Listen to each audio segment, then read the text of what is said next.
Halo dan selamat datang. Perkenalkan, saya Abdiel Zevanya Hernawan, mahasiswa Universitas Negeri Yogyakarta, Fakultas Ilmu Pendidikan, Prodi Teknologi Pendidikan. Terima kasih sudah meluangkan waktunya.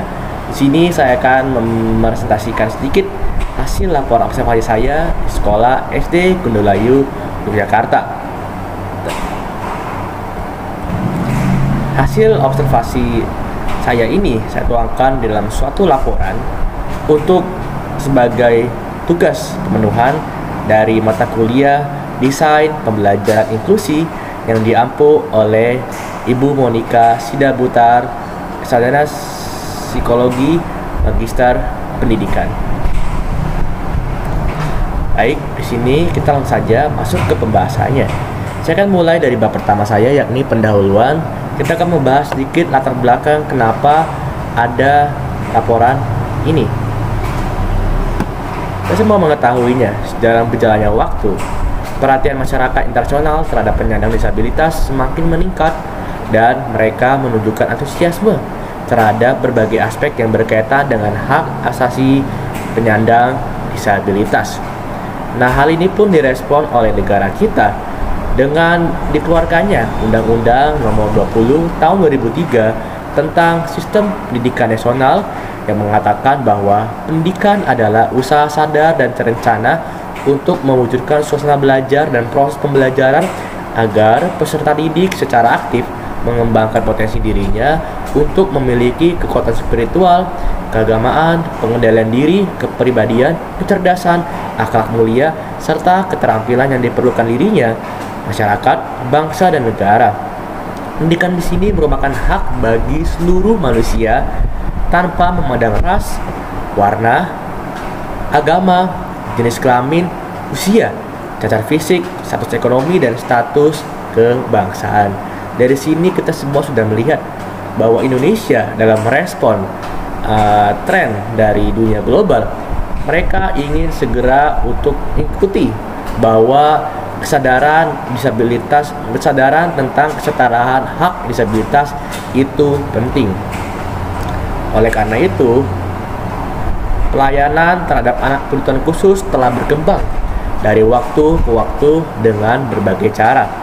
Salah satunya adalah perkembangannya klasifikasi kebutuhan khusus yang lebih tepat, sehingga pelayanan yang diberikan kepada setiap kelompok anak berkebutuhan khusus menjadi lebih spesifik. Sini saya berkesempatan untuk menjadi salah satu orang yang melakukan observasi terhadap salah satu sekolah yang mengimplementasikan pendidikan kesetaraan ini. Pendidikan kesetaraan ini biasa disebut juga dengan pendidikan inklusi.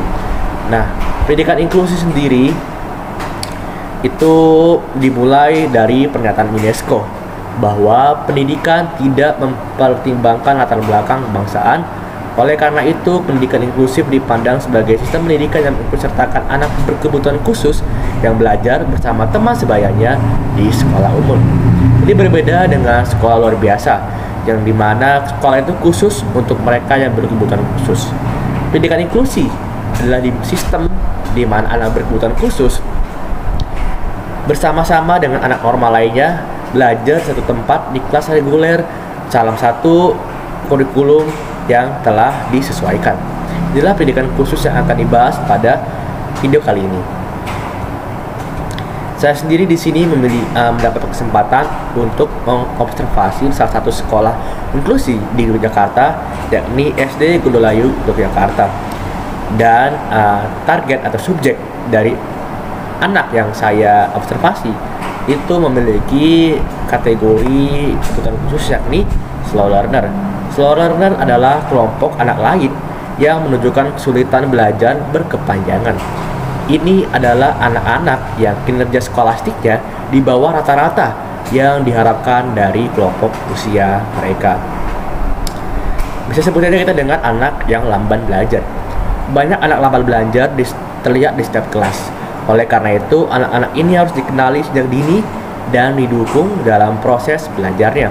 Seorang guru yang berkualitas harus mengetahui ciri-ciri umum perilaku mengajar dan berkaitan dengan kesulitan belajar anak. Nah, itulah terbelakang mengapa ada observasi yang telah dilakukan di SD Kudulayu Yogyakarta.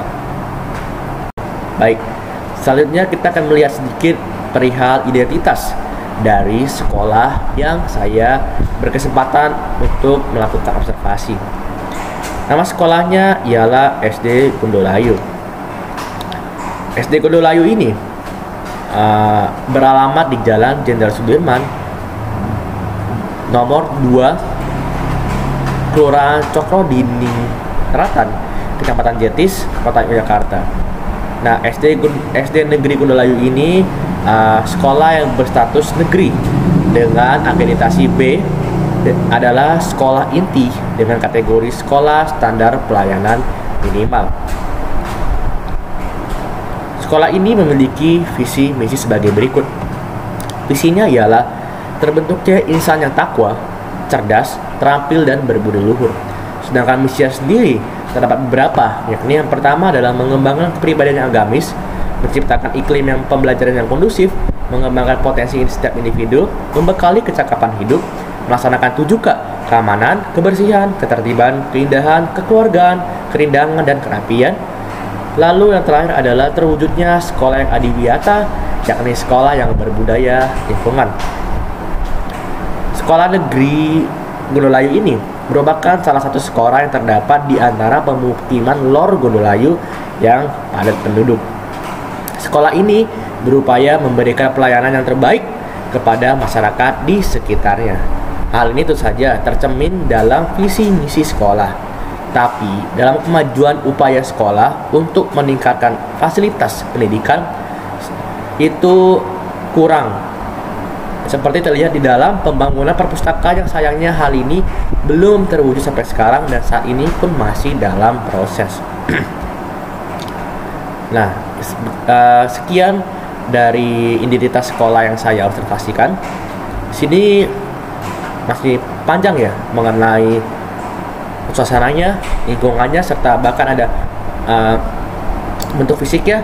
Bisa dilihat sendiri dalam laporan yang telah saya kirimkan bersama dengan link video ini.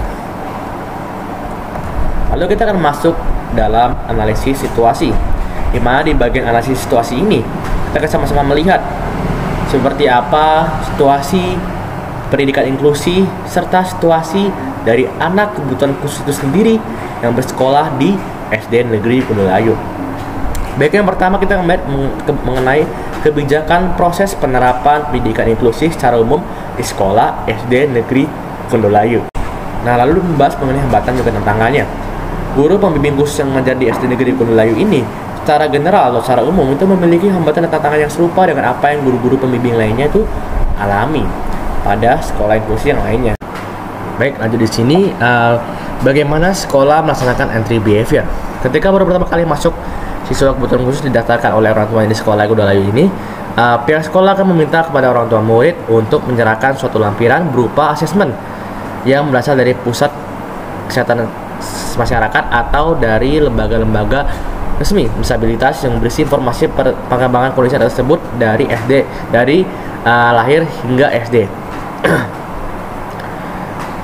Misalnya informasi-informasi tersebut dapat membuat sekolah tuh mengetahui latar belakang perkembangan anak, mungkin juga menemukan sumber penyebab problema belajar, dan setelah mengetahui jenis kelainan terdapat pada anak, sekolah secara langsung atau tidak langsung, cepat atau lambat dapat mengidentifikasi faktor problema belajar yang dialami anak tersebut. Tentu saja hal ini sangat tergantung pada berat ringannya kelainan yang dialami serta sikap penerimaan anak tersebut terhadap kondisinya. Selain itu, selain itu jika orang tua tidak memiliki lampiran khusus, sekolah menyediakan tes untuk mengidentifikasi terhadap ABK-nya tersebut. Lebih dari itu, selama pelaksanaan pembelajaran berlangsung, guru pembimbing khusus juga akan terus mengembangkan kriteria dan pendekatan yang lebih tepat terhadap anak tersebut. Jika ada kekhawatiran tentang perkembangan anak, guru dan orang tua dapat mengamati apakah anak menunjukkan peningkatan setelah masa penyesuaian dengan kehidupan sekolah. Jika masalahnya hanya sementara atau jika anak tersebut berkinerja buruk hanya dalam satu atau dua domain perkembangan, tidak ada alasan untuk percaya bahwa anak tersebut berbeda dari dia sebenarnya. Namun jika ada perbedaan mencolok dengan teman sebayanya, guru dan orang tua harus waspada dan mendiskusikan apakah tindakan lanjutan perlu dilaksanakan. Selanjutnya di sini kita membahas mengenai proses penerapan pembelajaran inklusif di kelas. Yang pertama, apakah guru ada menerapkan UDL dan sejauh mana penerapannya? UDL ini atau Universal Design for Learning adalah suatu konsep atau pendekatan pendidikan untuk merancang metode pembelajaran, bahan ajar, kegiatan pembelajaran, dan prosedur evaluasi pembelajaran dalam upaya membantu siswa dengan berkarakteristik dan kebutuhan belajar yang beragam. Metode UDL membantu atau memudahkan guru dalam mengakomodir pembelajaran siswa di dalam sekolah inklusif. Sayangnya, guru pembimbing khusus di SD Kundulayu ini mereka mengakui bahwa mereka tidak begitu mengenal tentang UDL ini, dan mereka pun belum menerapkannya pada pembelajaran yang mereka lakukan. Namun mereka menjelaskan bahwa mereka sempat mempelajari UDL dalam suatu workshop yang diadakan oleh gerakan disabilitas yang diadakan UNY. Tapi penjelasannya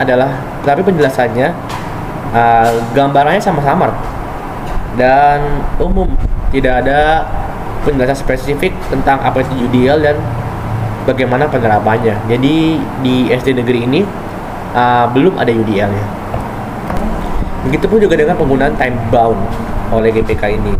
Penggunaan time bound di SD negeri ini oleh GPK itu tidak ada atau belum ada yang jelas dalam proses pembelajaran yang mereka lakukan. Time bound ini bisa kita kenal dari salah satu metode pembelajaran, yakni metode pembelajaran SMART yang berisi program spesifik, measurable, achievable, realistic, dan time bound. Time bound berarti menetapkan batas waktu untuk mencapai tujuan. Nah, ini di situ di SD ini tidak ada. Ya mungkin guru pembimbing khusus di SD ini tidak ada batas waktu atau waktu tertentu dalam mencapai tujuan yang mereka telah tetapkan. Tapi penulis saya bisa menebak, bisa mengasumsi bahwa secara langsung mereka memilikinya, tapi tidak memiliki dokumentasi resmi terhadap time bound ini. Untuk bahan ajar atau worksheet yang digunakan oleh GPK di SD Kundulayu ini, karena mereka masih menggunakan materi pembelajaran kurikulum 2013 yang mereka rancang dalam PPI yang disesuaikan dengan silabus atau RPP yang digunakan oleh guru kelas, maka bahan ajar atau worksheet yang mereka gunakan itu kurang lebih sama. Tapi ada beberapa kelas atau beberapa anak yang memiliki bahan ajar yang spesifik terhadap kebutuhan juga kondisi dari anak tersebut. Pada suatu kondisi atau pada suatu situasi akan ada beberapa pull out class yang diadakan oleh GPK untuk anak-anak tertentu. Nah, pada pull out class ini barulah GPK akan memberikan, jika dibutuhkan memberikan suatu media bantuan atau suatu bahan ajar khusus untuk anak-anak yang diajar di dalam GPK ini, untuk membantu dia dalam memahami, juga untuk membantu dia dalam mengejar ketertinggalannya dalam pemahaman materi pelajaran yang serupa dengan anak normal lainnya. Nah, begitupun juga dengan proses penyebarannya. Memang penyebarannya tidak di awal mata pelajaran atau tidak di awal kelas yang seperti biasanya untuk buku teks untuk anak-anak SD. Namun penyebaran bahan ajar yang digunakan untuk anak ABK ini oleh guru pembimbing khusus di SD negeri ini tuh disebarkan atau disediakan ketika mereka sedang mengadakan pull out class tersebut.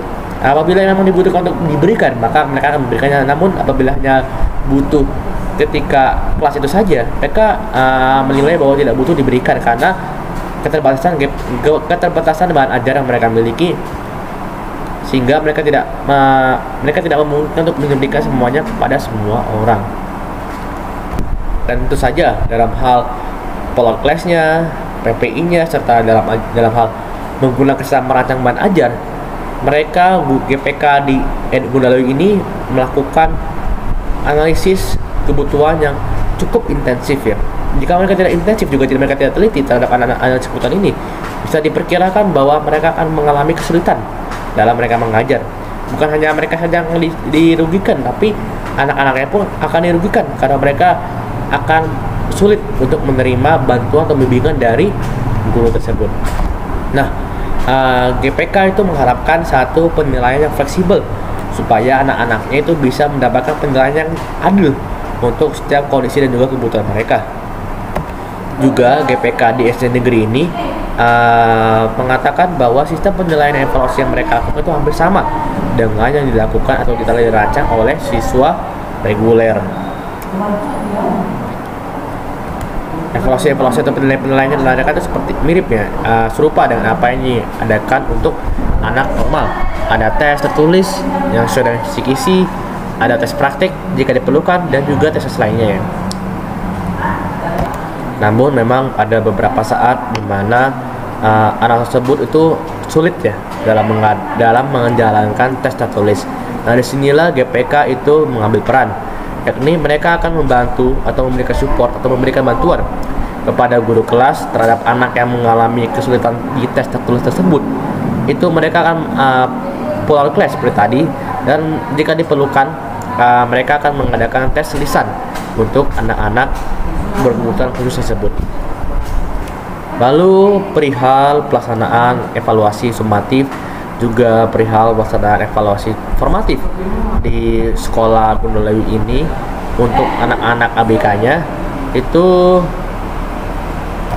sekali lagi mereka menjelaskan kalau mereka mengadakan evaluasi sumatif dan formatifnya itu sama dengan ketentuan dan keputusan dari kelas atas, tapi sedangkan untuk kelas bawah GPK bisa dibilang memiliki hak otonomi untuk pelaksanaan evaluasi sumatif dan evaluasi formatifnya tergantung pada kondisi, kebutuhan, dan perkembangan dari anak yang dievaluasi. Cara proses lebih rinci lagi, saya pribadi masih belum mendapatkan informasi yang lebih spesifik. Tapi yang saya bisa ambil ialah bahwa proses evaluasi ini diadakan guru kelas pada masing-masing kelas reguler, di mana siswa berkebutuhan khusus tersebut kemudian tugas mereka sebagai guru sebagai GPK adalah membantu proses penilaian dan evaluasi secara langsung terhadap anak-anak kebutuhan khusus tersebut. Lalu untuk proses kelulusannya, di sini tentu saja penulis saya mewawancarai GPK mendapatkan informasi kalau untuk secara umum proses kelulusan ABK di sini itu sama dengan siswa normal. Pembedanya ialah siswa ABK dan siswa normal. Siswa ABK dengan siswa normal ialah penentuan jalur masuk ke sekolah yang hendak dituju. Mereka juga menjelaskan bahwa pada tahun 2022 siswa kebutuhan khusus diikutkan tes dalam bentuk afirmasi tambahan yang disediakan sekolah untuk sekolah yang mereka tuju. Tes tersebut sepenuhnya difasilitasi oleh sekolah, yakni oleh SD Gondolayu, untuk mendaftar di tingkat lebih lanjut lagi, yakni di SMP. Untuk perihal dokumennya, mereka untuk ABK kurang lebih sama, mendapatkan sama dengan anak normal. Namun bedanya di sini ABK mendapatkan diselipkan satu dokumen lebih, yakni dokumen hasil asesmen kebutuhan khususnya yang disediakan oleh guru pembimbing khusus. Namun selebihnya seperti ijazah, lembar nilai, dan lain-lainnya itu sama dengan anak normal. Nah, dalam pelaksanaan pendidikan inklusi di SD Negeri Gondolayu, SD Negeri Gondolayu ini mengadakan beberapa kerjasama dengan beberapa lembaga dan beberapa pihak ketiga untuk membantu mereka dalam mengadakan pembelajaran. Yang pertama ada di bawah naungan ULD atau Unit Lembaga Disabilitas milik pemerintah daerah. ULD adalah bagian dari satu institusi atau lembaga yang berfungsi sebagai penyedia layanan dan fasilitas untuk penyandang disabilitas. Keberadaan ULD diatur dalam Undang-Undang RI Nomor 8 Tahun 2016. Secara hukum, ULD adalah unit yang menyediakan layanan dan fasilitas bagi penyandang disabilitas. ULD tidak hanya terdapat pada bidang pendidikan, tapi dapat dijumpai pula pada berbagai bidang antara lain bidang lembaga pemasyarakatan, bidang ketenaga kerjaan, perguruan tinggi, dan tentunya pada bidang pendidikan. Pembentukannya diprakarsai oleh pemerintahan daerah. Dalam hal ini, pemerintah daerah berkewajiban memfasilitasi pembentukan ULD di daerahnya masing-masing. ULD saat ini sudah terbentuk di beberapa daerah. Tujuan didirikannya ULD adalah untuk menunjukkan persamaan hak dan kesempatan bagi penyandang disabilitas dalam menuju kehidupan yang sejahtera tanpa ada diskriminasi. Bersama SD Negeri Gunung Layu Yogyakarta, salah satunya ULD, dan dari lembaga Universitas Negeri Yogyakarta dari seorang yang bernama Ibu Samina. Selain itu juga ada beberapa bantuan lagi dari Universitas Gadjah Mada dan dari UI, Universitas Islam Indonesia. Juga mereka menambahkan adanya bentuk bantuan melalui workshop guru-guru pembimbing khusus yang biasa diadakan oleh ULD. Untuk penyuluhan dan penyediaan materi pembelajarannya, sekolah mendapatkannya dari berbagai sumber, tergantung desanya dengan siapa mereka kerjasama. Salah satu lembaga yang cukup sering ada kerjasama adalah UI dan UNJ. Dan tentu saja dalam pelaksanaannya, prosedural dan penyediaan materi tidak bisa lepas dari dana, dan dana ini dapat dari PBI. Baik, sampai sini saja penjelasan saya mengenai laporan dan observasi saya.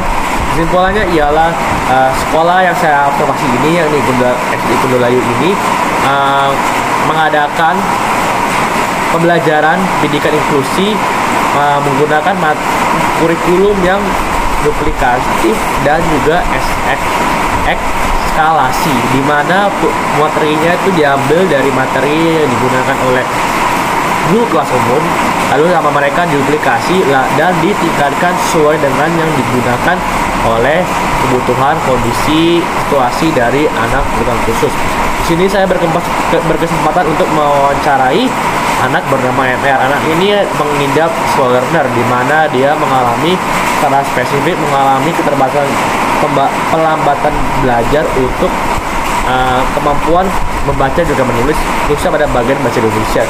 Jadi dia mengalami beberapa hambatan tantangan, namun menurut GPK yang membimbing MR ini, MR mengalami perkembangan yang cukup baik. Terus selanjutnya untuk dan lain sebagainya, sekolah ini mengadakan berbagai macam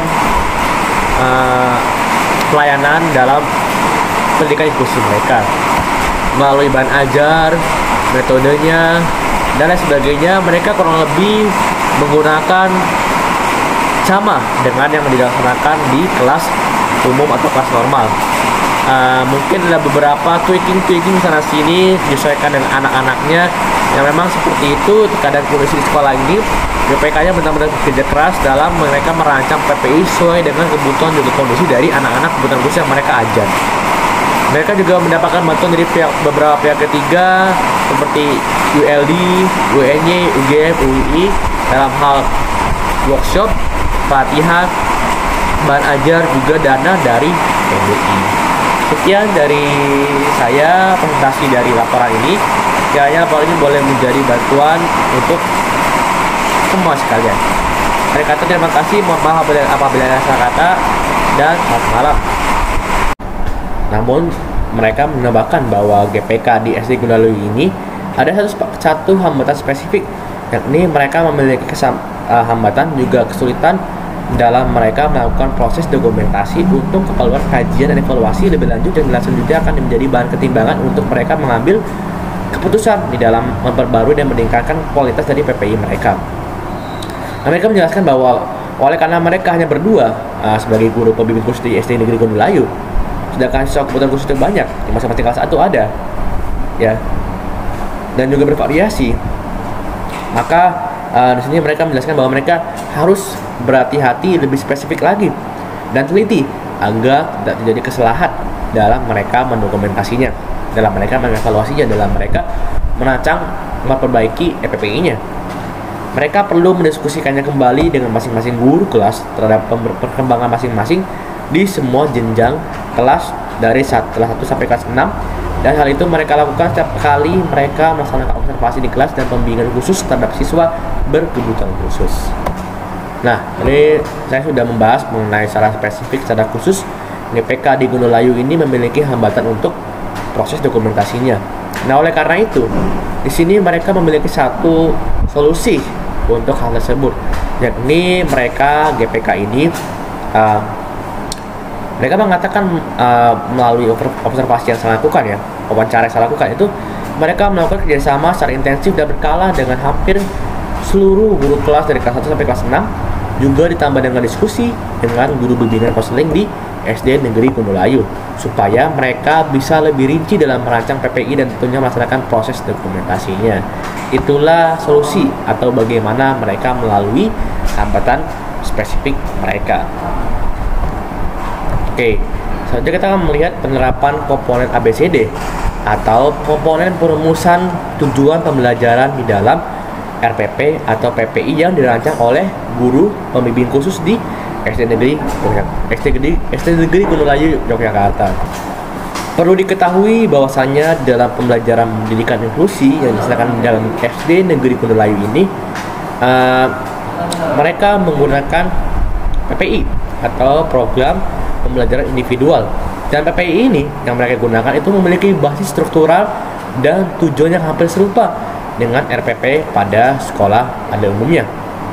Sehingga kita menulis bisa menilai tingkat efektivitas dan efisiensi dari PPI ini menggunakan kriteria yang biasa digunakan pada penilaian RPP. Sebelum kita masuk untuk menilai dari SD Kundulayu ini, saya akan menjelaskan sedikit mengenai apa itu ABCD dalam perumusan tujuan pembelajaran yang ditulis di dalam RPP. A, yakni audience, itu adalah siapa yang menjadi sasaran dari pembelajaran kita, pembelajaran sekolah itu, pembelajaran guru itu. Behavior adalah perilaku yang kita harapkan, perilaku yang guru harapkan dari siswa setelah mengikuti pelajaran. C, condition atau kondisi, di mana tingkah laku atau behavior ditampilkan oleh siswa.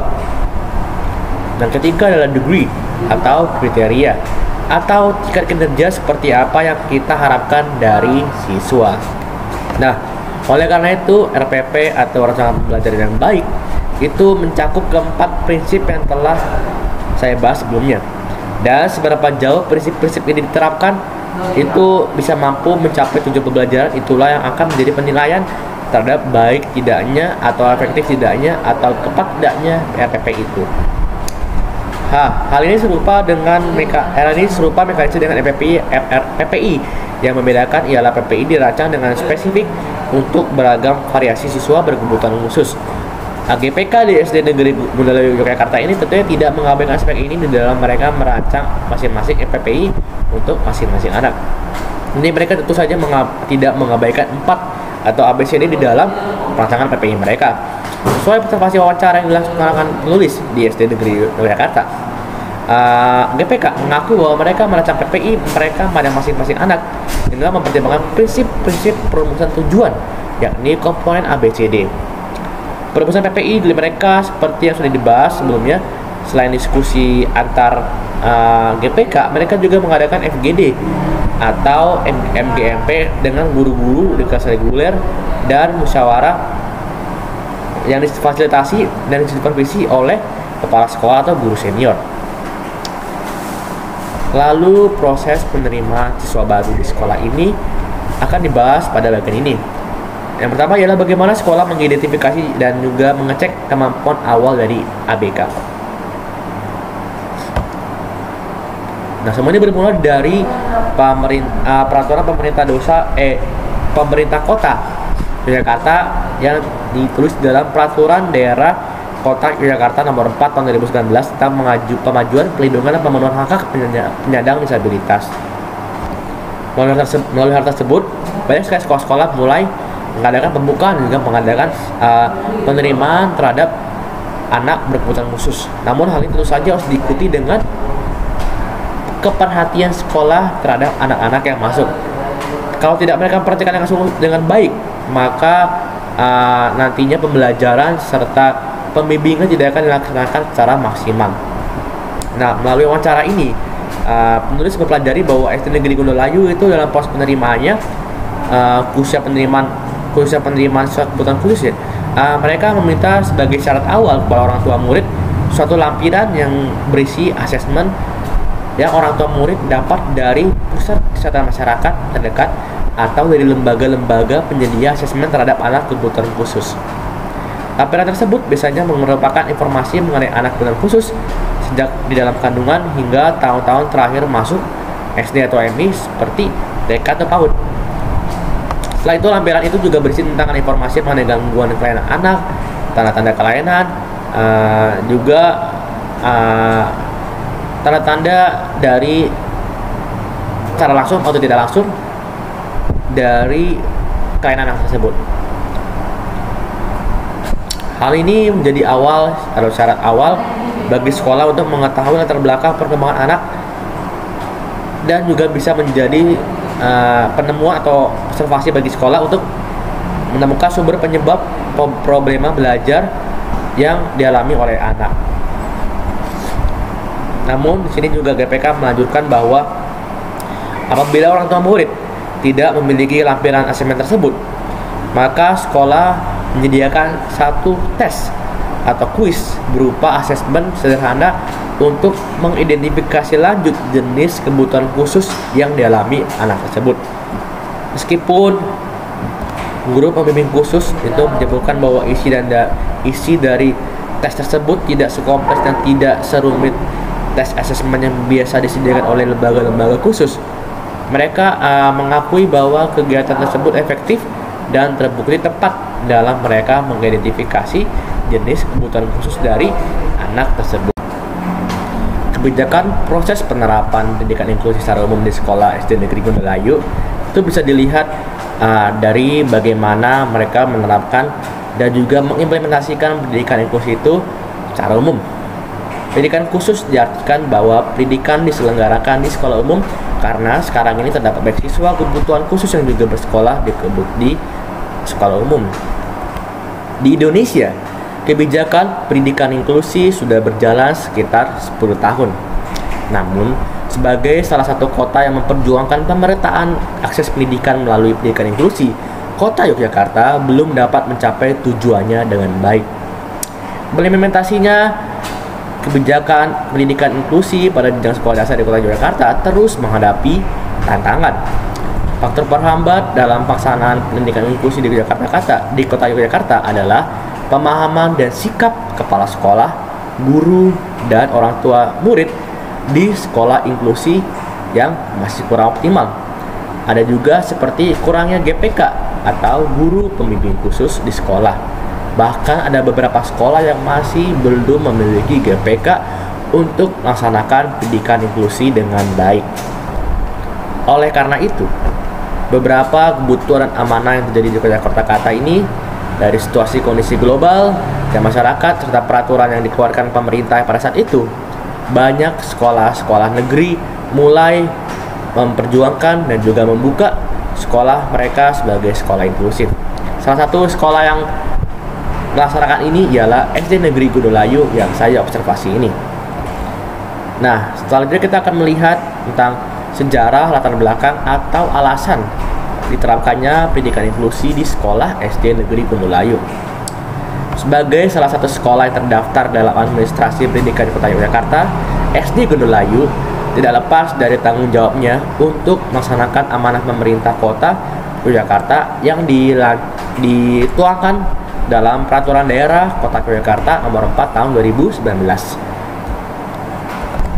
Nah, dari tahun 2019 ini, dari dikeluarkannya peraturan daerah tersebut, banyak sekolah-sekolah di Yogyakarta, khususnya di kota, itu mulai membuka dan juga mulai mengimplementasikan pendidikan inklusi di sekolah mereka masing-masing. SD Negeri Gondolayu juga demikian. Melalui peraturan daerah, mereka mulai membuka implementasi pendidikan inklusi. Inilah alasan dan juga latar belakang dari penerapan pendidikan inklusi di SD Negeri Gondolayu. Lalu kita akan melihat sedikit sejarahnya. Tahun 2019 mereka membuka pendidikan inklusi. Lalu pada tahun 2020 mereka baru yang namanya merekrut atau memanggil GPK atau guru pembimbing khusus untuk mengajar di sekolah mereka. Lalu pada 2021 barulah ada ketentuan atau syarat bahwa GPK yang ingin mengajar di sekolah negeri Gondolayu ini harus lulusan PLB harus lulusan pendidikan luar biasa di universitas yang menyediakan PLB tersebut. Tidak seperti sebelumnya. Sebelumnya GPK itu hanya orang-orang yang mungkin akrab dengan anak kebutuhan khusus. Namun 2021 mereka mulai syaratnya seperti itu. Nah, selanjutnya kita akan melihat bagaimana sekolah ini menyelenggarakan inklusi menurut 8 standar acuan nasional pendidikan. Yang pertama yakni standar isi. Sekolah tersebut menyelenggarakan pendidikan inklusif dengan beberapa aspek, yakni ada kurikulum tingkat persatuan pendidikan, melaksanakan kurikulum berdasarkan prinsip perbaikan, melaksanakan mata pelajaran program khusus, melaksanakan program pengembangan diri, mengembangkan standar kompetisi dan kompetisi dasar untuk mata pelajaran khusus, mengembangkan standar kompetisi dan kompetisi dasar semua mata pelajaran untuk anak kebutuhan khusus. Dan yang kedua ada standar proses, di mana mereka adaptasi dari standar proses dilakukan sekolah, melakukan adaptasi silabus, menyusun program pembelajaran individual, melaksanakan PPI atau program pembelajaran individual, program khusus dan PPI dilakukan oleh guru pembimbing khusus, pemantauan adaptasi.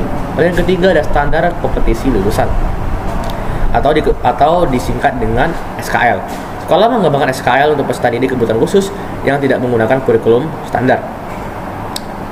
Peserta didik memperoleh pengalaman belajar melalui program pembiasaan untuk satu, mencari informasi tentang sekolah sekitar.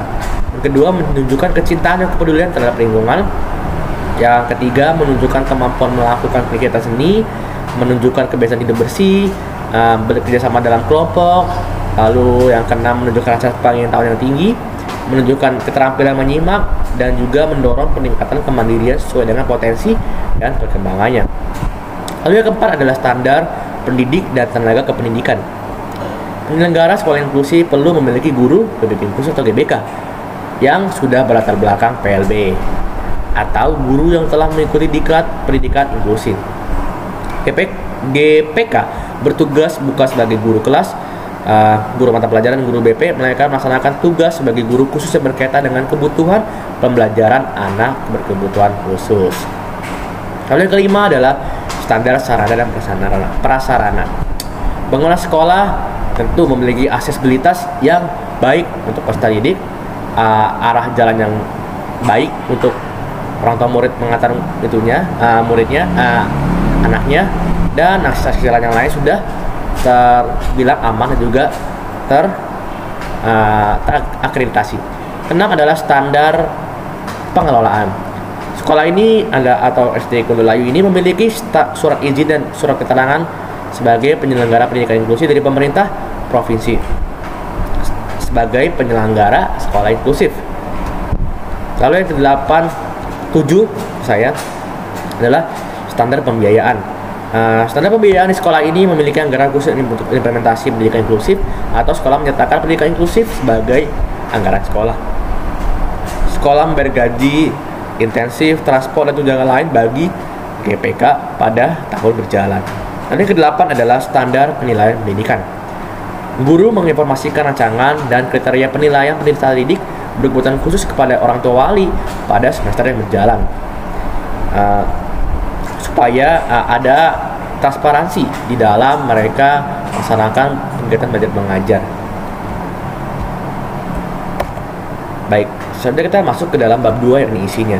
Yang pertama kita akan membahas mengenai identitas umum dari ABK yang saya observasi. Di sini kita akan melihat sejenak mengenai sejarah kondisi dan juga perkembangan dari anak yang saya wawancarai. Pada bagian ini saya berkesempatan untuk melakukan observasi wawancara lebih dalam lagi terhadap salah satu siswa berkebutuhan khusus yang ada di sekolah SD Negeri Kondolayu, Jakarta. Di SD Negeri ini terdapat berbagai macam jenis kategori dari anak kebutuhan khusus. Namun satu hal yang paling mencolok yakni slow learner atau anak lama belajar itu memiliki jumlah yang lebih banyak daripada kategori kebutuhan khusus yang lain. Dan saya di sini memiliki kesempatan untuk mengobservasi, mewawancarai salah satu dari sekian banyak anak slow learner di sekolah ini. Anak yang saya wawancarai itu untuk menjaga privasi dan juga kenyamanan antara kedua belah pihak, saya memutuskan untuk menyamarkan nama anak ini menggunakan nama inisialnya. Kita sebut saja MR. MR ini adalah anak yang bersekolah di SD Negeri Gondolayu, Yogyakarta.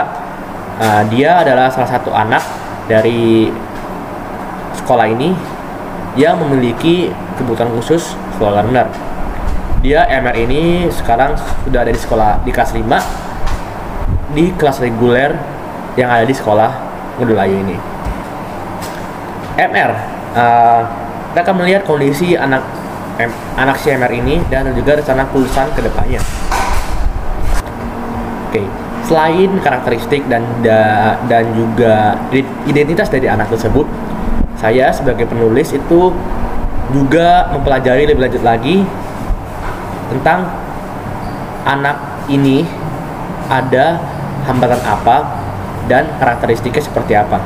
Ya, kita akan melihat bahwa anak ini yang pertama jelas mengalami kesalahan membaca, mengalami kesalahan menulis, mengalami kesalahan berhitung, penambahan, pengurangan dalam bentuk bilangan, dan lamban dalam mengerjakan soal.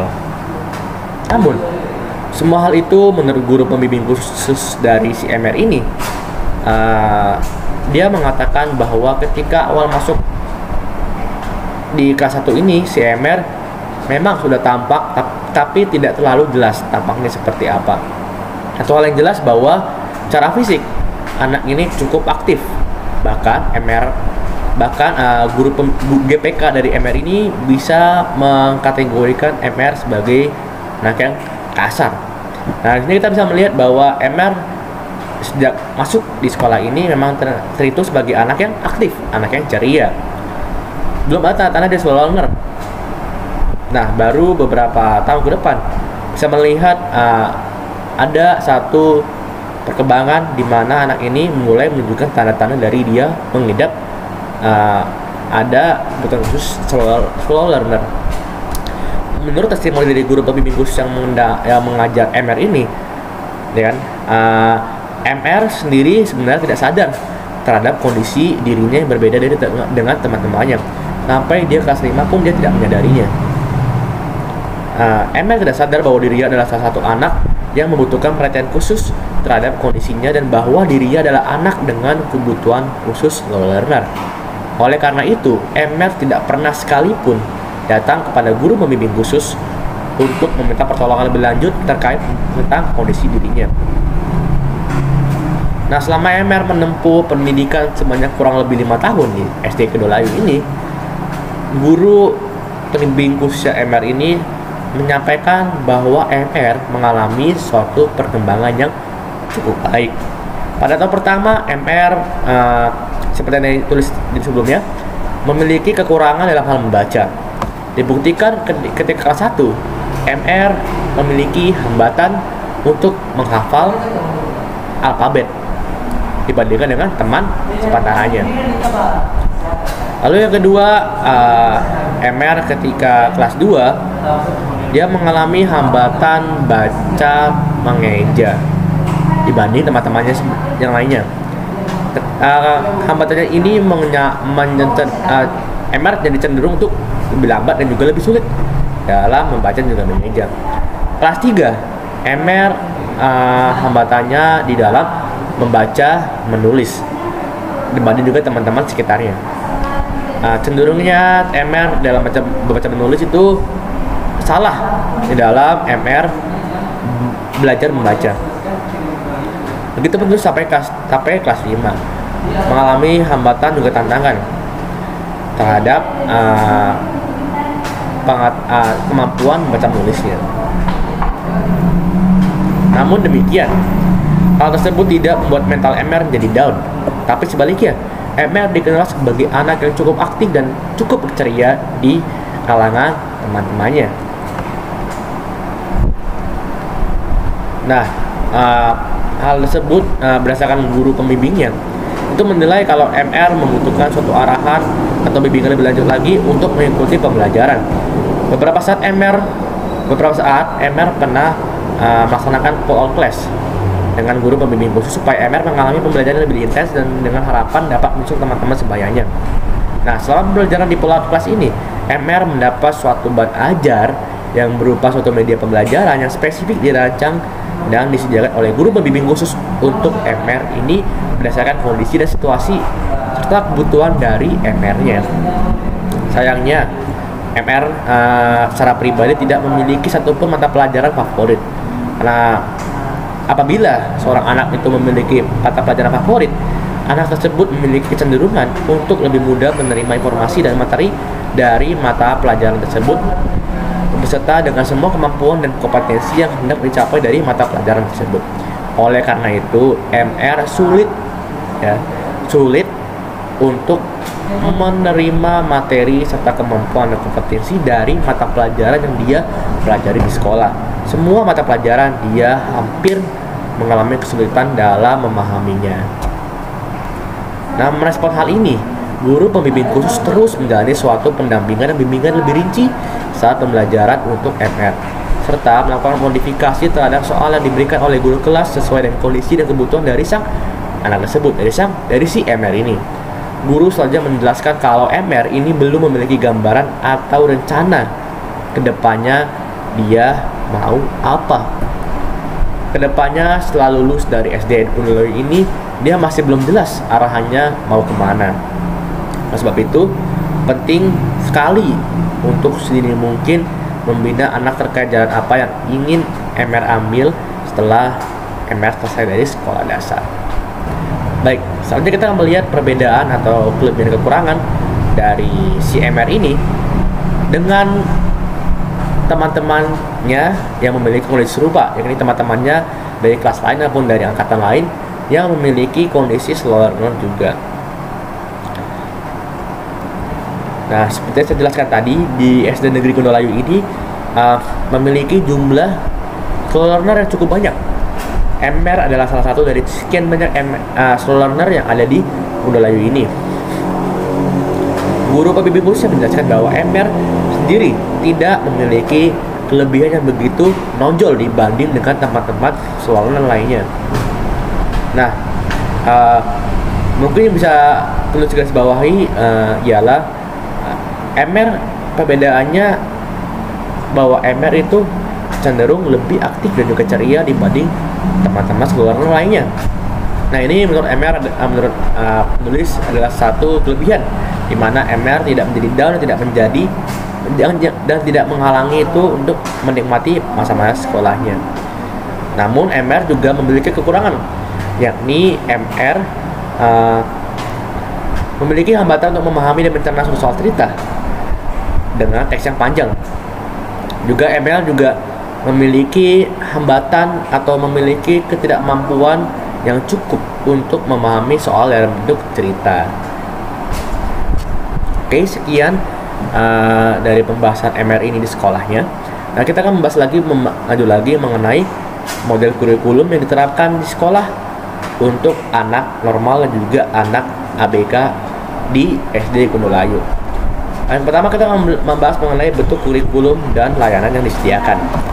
Nah, menurut hasil observasi yang dilakukan oleh penulis melalui metode wawancara langsung dengan GPK-nya, di sini kami penulis bisa melihat ya bahwa secara garis besar pembelajaran khusus untuk anak-anak kebutuhan khusus di SD Negeri Yogyakarta itu masih menggunakan kurikulum yang sama dengan anak kelas normal reguler, yakni kurikulum 2013. Tapi di sini GPK lebih lanjut lagi menjelaskan bahwa di sekolah tersebut mereka itu belum benar-benar ada satu modifikasi dari kurikulum yang digunakan untuk anak kebutuhan khusus yang belajar di situ. Tapi tentu saja GPK itu berusaha untuk memberikan yang terbaik bagi anak-anak yang mereka bimbing. Beliau menjelaskan bahwa apabila suatu kelas guru menilai bahwa anak tersebut tidak membutuhkan suatu bimbingan lebih lanjut terhadap pembelajaran yang telah mereka laksanakan, maka GPK dapat memberi bantuan dengan metode pull out class. Hal tersebut dilakukan untuk mengadakan bimbingan lebih intens dan individu untuk anak tersebut menggunakan bahan ajar dan pelajaran yang telah dirancang terlebih dahulu oleh GPK untuk mata pelajaran atau pembelajaran di kelas tersebut. Nah, di sini penulis boleh menyimpulkan bahwa secara tidak langsung SD Negeri Yogyakarta atau lebih tepatnya GPK di SD Negeri Gundulayu ini itu tidak langsung melaksanakan model kurikulum pendidikan inklusi, yakni duplikasi eskalasi, di mana GPK berdasarkan materi pembelajaran yang sama dengan yang disediakan oleh guru normal, guru reguler. Mereka menggunakan penggandaan materi dalam kurikulum serta ada peningkatan khusus untuk anak kebutuhan khusus. Nah, hal ini bisa diterjemahkan dalam PPI yang mereka buat untuk masing-masing anak. Lalu selanjutnya terkait metode, strategi, juga model dari kurikulum yang digunakan oleh GPK di sekolah ini itu masih sangat bilangnya fleksibel. Anak-anak kebutuhan khusus di SD Negeri Gundulayu ini secara garis besar masih menggunakan kurikulum tahun 2013, di mana mereka belum menggunakan kurikulum yang telah kurikulum merdeka yang telah dirancang oleh Kementerian Pendidikan, Budaya, Riset dan Teknologi Indonesia, karena di SD negeri ini masih menggunakan kurikulum 2013, maka siswa kebutuhan khususnya pun masih menggunakan kurikulum 2013. Nah, untuk metode secara spesifiknya bervariasi tergantung pada masing-masing kondisi dan kebutuhan dari anak berkebutuhan khusus. Hal tersebut dirancang secara rinci dalam PPI yang telah dirancang oleh GPK berbeda-beda pada masing-masing anak. Maka dari itu, satu PPI belum tentu bisa diterapkan untuk 2 orang anak. Sebaliknya, karena GPK di SD Negeri Yogyakarta ini merancang PPI mereka dengan detail dan bervariasi berdasarkan kondisi dan kebutuhan dari anak-anak masing-masing, GPK ini bisa dibilang cukup individu ya untuk masing-masing anak. PPI yang mereka rancang itu masih bersifat semi spesifik, yakni apa yang dirancang dalam PPI bukan hanya materi spesifik untuk siswa kebutuhan khusus, tapi juga ada materi-materi general yang dari guru kelas. Oleh karena itu, apa yang dirinci dalam metode pembelajaran yang digunakan guru itu sangat bervariasi tergantung pada kondisi dan kebutuhan dari masing-masing anak. Jadi penulis tidak bisa menuliskannya secara rinci pada bagian ini, tapi penulis yang tadi sudah sampaikan ada gambaran mengenai apa yang dilakukan oleh GPK terhadap MR.